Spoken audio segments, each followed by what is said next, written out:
What's going on, everyone? Austin John Plays here, and today I'm going to be going over some of the best, most efficient, tried and true methods for obtaining items or farming items in Pokemon Pokopia. This video is sponsored by D-Brand, more on them later. Don't skip ahead. This is important. I have over 200 hours in this game. I've been playing before release, and I know what farms work and what farms don't work. And I know the dirty, easy, fast way to make farms, and I know the beautiful way to make farms. I know the inefficient way to make farms, and I know the efficient way to make farms. And today I'm going to be going over the efficient farms, but also look nice, and ways to make farms look nicer that actually makes them work better. And I don't recommend jumping around, because as I'm going through, I'm going to be talking about lessons that are going to pertain to other farms throughout the entire video. The first and one of the most useful farms I'm going to go over is a rock farm or stone farm. And stone is very, very easy to get in large quantities. If you see right here, I have 3 and the 4th of the final stage fossil Pokemon. All 4 of these Pokemon have the litter ability, and their litter ability is going to be for stone. Every single time that I come here to pick up stone, all I have to do is do this, and I usually get between 50 to 70 stone. 67 stone is enough to craft 330 building blocks. I found that the exact time in which a Pokemon's litter capacity is filled up is a little weird. After 1 hour, it's definitely worth it to go there, top off, get a bunch of resources, but after 3 hours, they're typically at maximum capacity. Now you may ask, Austin, why are the Pokemon in houses and not places of grass? Great question, person on the internet. See that small orange house icon? That means that the Pokemon is currently residing inside of the house. The game has a maximum amount of Pokemon that can appear on the map at a time, about 20 to 30, but whenever possible, the game would like to have Pokemon inside of their prefab houses. These are the kind of houses that have the loading screen once you go in. All of the drops from the Pokemon, whether they are home or not, whether they are awake or asleep, does not matter. The littering happens at their habitat. So if their habitat is this house, all of the items are going to spawn around the house. But, important but here. Wow, that's a pretty big butt. If you have blocks surrounding the house on all of the sides except for one, then all of the drops are going to appear right there, like it did for me. I'll be demonstrating this later as well. I also want to mention that the more time you spend in an area, the more those Pokemon are going to litter. Any drops that you may want a lot of, the more time you spend there, the better. If you want a lot of stone, having your stone farm in the island you spend the most time is going to get you the most stone. And you may think to yourself, well, I want a Pokemon who's going to be able to gather all of these items. I may use the word gather a lot when I'm talking about hauling Pokemon. The gather Pokemon is just Combi who does the honey, but when I say gathering, I mean they see stuff around and they gather those items and then they put it away.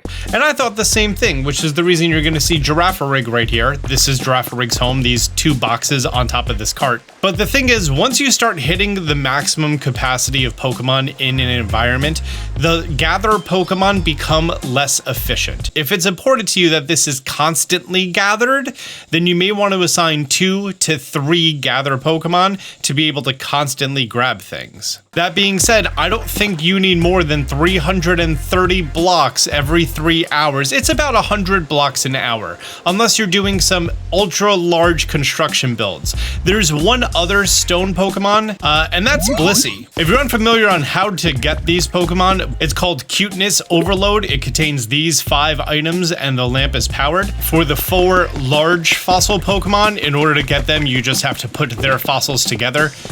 So after you get all the pieces, go ahead, slap them down on top of a museum stand, and you're good to go. Aerodactyl doesn't litter, but all of the fossil Pokemon have the Crush ability. Speaking of Crush, this is my Crush farm. It's a nice, very simple structure out here in the Bleak Beach. Crush's 2 main purposes are to make paint for you and to make concrete. You could put down an unlimited amount of concrete mixers within range of a Pokemon's habitat. I have this bench next to this garbage can for Electivire's home, and you'll see that it has a pretty big area that definitely covers 2 of these. And then I have this lamppost next to this chair over here for Palmon. Whenever there's a Crush Pokemon who's naturally within range of a concrete mixer and there's limestone in there, they will just go at it. Every stack of limestone makes 4 stacks of concrete. So you can come here, put down 4 stacks of limestone into 4 concrete mixers, and then you can come here 4 times and get a total of 16 stacks of concrete. I should also mention that when the Pokemon is done working on one concrete machine and its inventory is full, it will then see the next one next to it and just go over there and make another stack. That's the reason I have 4 concrete mixers and only 2 Pokemon here. So put some limestone in there, set it, and forget it, like a rotisserie chicken. I have a question. While you're playing Pokopia on your $500 handheld, do you have a case for it? If not, I would recommend the D-Brand Kill Switch. This is the case that I have personally been using on my Nintendo Switch 2 since I got it on launch day. It's a case that doesn't obstruct the kickstand. It has a nice silicone feel to it. The Joy-Cons are still completely removable, 100%. If you want to put them on a grip that fits it, go for it. And it gives the Joy-Con a lot more curvature, so it's actually comfortable to hold. Like all good protective cases, this case doesn't fit inside of the Nintendo Switch dock, which is the reason that they give you this, and now your Nintendo Switch 2 can sit inside of it looking beautiful. That's the full Nintendo Switch dock back there. This is also future-proof and not really a dock, it's just a pass-through, so it doesn't require firmware updates, it can't be patched out. All of your accessories still fit in here, you don't have to worry about the grip on the Joy-Cons affecting the plugs on the side. But what about when you want to take it on the go? Well, it also comes with this protective plastic bit right here that holds 10 of your Nintendo Switch cartridges. If you're taking it on the go, you just put it on there, wrap it around, and you're done. There's no zipper that's going to break. This is hard. I've thrown things at this. I've dropped this. If you want to protect your $500 Nintendo console when you're on the go, this is the way to do it. I have yet to meet a person that I've recommended the Kill Switch to who has buyer's remorse. Be sure to go to dbrand.com/AustinJohnPlays. Thank you so much for listening to this rant about a product that I truly love and endorse because I don't push stuff that I don't like. On with the video. The other reason you may need Crush Pokemon is going to be for paint. And for that, it's very simple. Just have 4 Pokemon living in an outdoor house. If they're not here, then just use honey and they'll show up. And then after you have all 4, just bring them over to a community box, throw in some berries, and then all 4 of them will say, hey, I'm gonna go ahead and get to work. They all take berries out, they all make paint. If you're nearby, they're going to hand you the paint. If you're not nearby, they're just gonna put the paint in the community box and go back to work crushing more berries. Very easy way to get yourself lots of stacks of paint in case you need to paint a whole bunch of blocks. Next, let's talk about honey. There is only one Pokemon in the game who litters honey, and that's going to be Combee. Combee drops 1 honey about every hour, and if you have a gather Pokemon nearby, it can gather it, but I've noticed it to be not very efficient if you're not date skipping. As you're walking through the world, whenever you see some flowers, there's the chance that the flowers have honey in there, and I recommend always picking it up. Next, let's talk about logs to lumber. You're gonna see that it's going a little too well for me. All you need to do is have 4 Pokemon with the chop ability inside of a house with a community box. I chose to have these Pokemon appear in the overworld, that way they can work at their maximum efficiency. And in order to get it up and going to start the farm, use 1 honey to call in all of the Pokemon. I have Pinsir, Scyther, and Heracross because I think the 3 of them are very nice and thematic together. Have them all follow you, and now that all 3 of them are following me, all you have to do is just look at the community box. And all 3 of them are like, all right, I got this. They go ahead, they start picking out all the logs, and they start making it to lumber. After they're done, their inventory is now that 50 lumber. If you are in the area, they will seek you out within a certain perimeter and give you the items. If you don't talk to them, ignore them, or you're not in the area, they'll just put the lumber back in the community chest themselves. As you see right here, my 1, 2, 3, 4, 5, 6-ish stacks. Now there is a variation to this farm if you want to go ahead and do that. And that involves the Pokemon who's able to litter logs, and that's Haxorus. Haxorus has 2 environments it can spawn in. One is called the Cozy Log Handicrafts, which is the log set. And there's a simpler version of it called the Lumberjack's Workplace that for some reason has the same 3 Pokemon. Haxorus has the litter ability for small logs. So you can have small logs constantly drop and then constantly turned into lumber. I don't like that because I don't really use lumber that much. Plus they expand at a rate of, I think, 1 to 5. So each one of these stacks of small logs becomes 5 stacks of lumber. It's way too much lumber and you don't need that much lumber in the game. The next one I'm going to be showing you is a builder slash deconstructor. I don't want to say farm. This is more just a tip to really help you out. In the same way that we have 4 Pokemon who cut logs together, housing all of your constructing Pokemon together is also efficient. You're going to see right here I have Cubone, Marowak, Hariyama, Makuhita, Farfetch'd. There's Blaziken, Combustkins in here.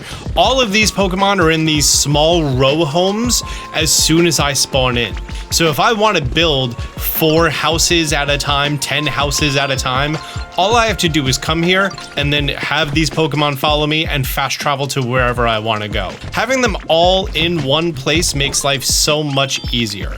This also goes for bulldozing Pokemon. I chose to keep my bulldozing Pokemon in Rocky Ridges because it also includes Steelix and Onix, who have 3x3 models and they don't fit in towns very well. So I've gone over lumber and I've gone over stone, 2 very common resources. Well, what about your lesser common resources? Thank you for asking, comment section.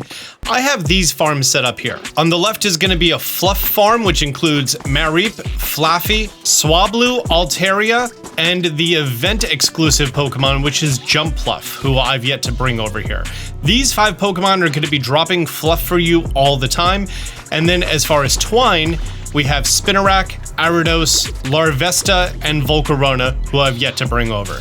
These Pokemon are going to be dropping Twine for you. And the reason I have them here and there's no gathered Pokemon and I'm never here to pick it up is because I don't need these resources a lot. 58 Twine and 53 Fluff, and I still need to bring 2 more of them over here. Unless you're making a lot of carpets or pillows, you're not really going to need that much Fluff and Twine. It's typically going to be more cumbersome than not. The same could be said for vines. There are many Pokemon who are going to be littering vines for you in this game, including Bellsprout, Weepinbell, Tangela, Tangrowth, regular Tangrowth, who's exclusive to Cloud Islands and you can't get it in your regular playthrough of the game. At least I don't think you can. Servine and Superior. All of these Pokemon are going to be dropping vines, and you typically don't need that many vines. If you do, you come here, you pick up 50, 60 at a time, and you're good to go. This is why I kept these farms out away from everything else. They're just going to be here dropping items that I don't need. Oh, I'm sorry. There's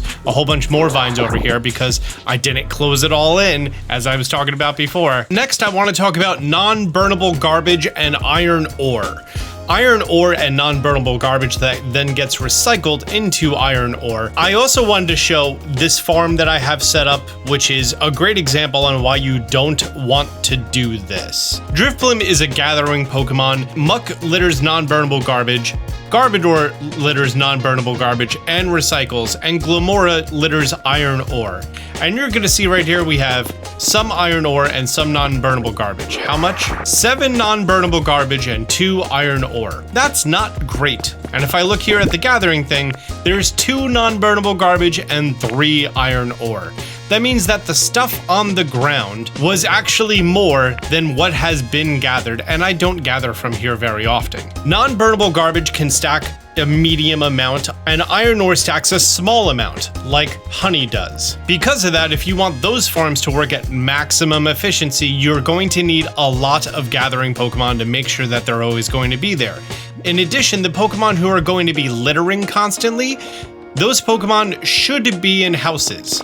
In fact, right next to this, I built a house and I'm surrounding it on all sides and I'm in the middle of revamping it to be as efficient as my stone farm that, as you saw, bunch of stone every single time you go there. The Pokemon who are going to be dropping non-burnable garbage include Grimer and Muck, who are at the marsh fishing spot, Garbodor, who's only at the trash collection site, alongside Trubbish and Coughing and Wheezing only appear in your Palatown. Glimmet and Glamora appear at the creepy white rocks, which is going to be stalagmites, moss, wooden crates, and a powered lantern, as well as Container Snacking, which is a barrel, wooden crate, powered lantern, and plated food. Those 5 Pokemon, throw them all in 1 to 2 houses next to each other, have them litter away, and then gather a bunch of Pokemon who are going to be gathering for them. Next, let's go over Squishy Clay, and thusly bricks. Oh, thank you, Carcole. There are 5 Pokemon who are going to be littering Squishy Clay for you. That includes Trapinch's entire line, so Trapinch, Vibrava, and Flygon, and then also Paldean Wooper and Clodsire. You're going to then see here that I set up some of these railroad crossings. One is for Roly-Coly, one is for Carcole, and then I also have Dusclops here to constantly gather items. Because I have 1 dedicated gatherer and 2 Pokemon who can both gather and burn, they may go ahead, pick up the items, take them out of the community chest like Carcole is over here, and constantly make bricks. If I check this community chest, I have 2 stacks of Squishy Clay. Carcole and Roly-Coly's job isn't really to make bricks, but they can make bricks. If I ever needed a lot of bricks, the easiest way to accomplish that is this community box that already has all of my Squishy Clay in here. I just go ahead and gather 4 fire Pokemon. I plan on actually making another small house over here with 4 dedicated fire Pokemon because, wow, there's a lot of fire Pokemon in this game. I mean, I'm not mad at that. But over here, I just use a honey. Let's grab Reboot. Let's grab Cinderace. I just look at the community box, and the 2 of them are like, I'm on it, I got this. They will take the Squishy Clay out, they will make bricks in the same way that the lumber Pokemon are going to make lumber and drop it in the box if I'm not around. If you just come back from a mining expedition on a dream island, or if you have a whole bunch of Squishy Clay that you need to make into bricks, you need a dedicated smelting area. I've tried every single way possible. This is the most efficient. Don't put down a community box, it's pointless. Instead, 1 house with 4 burning Pokemon. That's all you really need. Every time that you come here and you have 4 items that you want to smelt, or less, doesn't matter, there's typically a few Pokemon here, but if I have a bunch of stuff I need smelted, I go ahead, I use a honey, all 4 of them show up, and I make all 4 of them follow me. With the burn Pokemon following me, I then go inspect my furnaces. The glistening means that it's done being refined. I have a whole bunch of glass being made, but I have 76 gold ore. And as soon as I'm done on this interaction screen, 1 of the 4 Pokemon who's following me is going to see that I'm looking at a burner and immediately start going and refining. It was Magmortar. If I go over here and I stare at it, because there's no job queued up, nothing happens. Once I take the glass out and I throw in the half stack of iron ore, 1 of them, Magmar in this case, will go ahead and take care of it. I would recommend not putting all 4 of the furnaces in a line because they can body block each other if they're larger Pokemon like Magmortar is. You can do them all in a line if you have 4 small burn Pokemon like Magby, Scorbunny, Charmander, etc. So I'm going to throw in a half stack. 1 of them is going to take care of it. If I look over here, take all this glass out, and another half stack, someone take care of it. Now you're also going to notice that I have these 4 other burners here, and that's because these Pokemon, when they are done, they may start to wander around next to their house, and they may just decide to smelt. If so, they're locked in and they just go through the entire stack. So anything that I don't need a lot of, or I need in the future, I go ahead and I throw in these furnaces. While I'm here, I'm like, oh, well, I have these 6 volcanic ash. Someone eventually make that into glass. It's not a high priority. I have never found myself in a situation that I needed 8 furnaces constantly running. If I ever did, I could just make a second house next to this one and do the same thing. But this setup has been more than enough for everything in the entire game so far. Now, you may notice that my non-burnable garbage Pokemon we're not near any recyclers, but that's because I have a dedicated area just to recycling, and I want my recycling Pokemon to work non-stop. And I made this little recycling hut over here, who has coughing, wheezing, Metagross, and then patches of grass with Porygon 2, Porygon, Metang, Trubbish, Beldum, Cincino, and Magnezone. These are all of the recycling Pokemon in the entire game. And this is actually the first time I came here and I wasn't bombarded by them, to be honest with you. And if I look inside of here, there's a little bit of paper made and the waste paper that they're currently going through. If I ever need a lot of them all working at once, again, just use a honey. It's gonna call all of them over from wherever they are, or if they're unloaded, go look at the box, and then they're immediately gonna start working on it. And you're gonna see all these Pokemon are constantly working. Weezing, why aren't you working? Oh, because you're following me, sorry. There you go. Now they're all recycling, all on their own, no problem. The reason I have all of these patches of grass here to have all of these Pokemon recycle is just so that there's always someone. I don't know where they are right now, they're unloaded, these things happen, but in order for it to constantly work, that's the reason I nested these 7 environments inside of this house that houses 4. In fact, if I were to just destroy one of the patches of grass and assign them to the house, I can make this a little bit more efficient, but it doesn't need to be. How much paper do you actually need? Not a lot. Honorable mention goes out to Cacturn, who drops sticks. Is there like a great use for sticks that I don't know? I have a chest full of sticks and it does nothing. If you don't know, you get Cacturn at tree shaded flowers only at nighttime, and it's a rare spawn. And it drops sticks. I don't think you really need sticks all that much. What do you actually need sticks for? Sticks don't turn into lumber. Okay, I found my first item that requires a sturdy stick. It's the picnic basket. The stone fireplace. Okay, so the idea is that you're burning them. These pinwheels, a wreath, a fireplace, a torch, a big fireplace, a Chansey statue. Like, there's just some small miscellaneous things. There's no building blocks that require it. The Ditto flag requires it. You're never going to need a large amount of sticks. And then the last thing I'm going to talk about is actually food in a farm. And in my mind, there are 3 ways to go ahead and set this up. The first involves a sprinkler, and a sprinkler can come out 5 blocks in all 4 cardinal directions that then make a sideways square. So you come out 5, left and right, up and down, tilt my camera 45 degrees, boom, sideways square. If you split this into all 4 crops, you can have 15 of each crop for a total of 60 crops.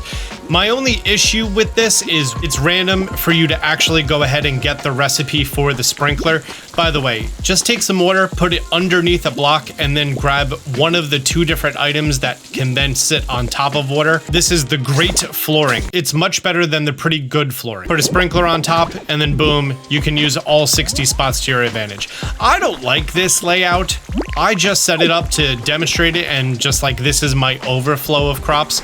After you upgrade your cut, you could do this and get like a large area of vegetables. You very rarely need all 4 of your different types of vegetables. If you make all of the center 8 crops into their own habitat, the fresh veggie field, right? And I push in the right stick, then he can reach every single spot in this field. This is one higher than it should be. That should be down there. Only if you make this one spot into the actual habitat will the Pokemon go around and properly grow all of them. This also gives you plenty of space on the side for the things that the Pokemon may like, decorations, furniture, a bed, etc. This plot of land below me is my favorite way to set up crops, and you can do this from the very beginning of the game. I do this from the very beginning of the game in the wasteland, in the northern part of the wasteland where you have that Horsey fountain.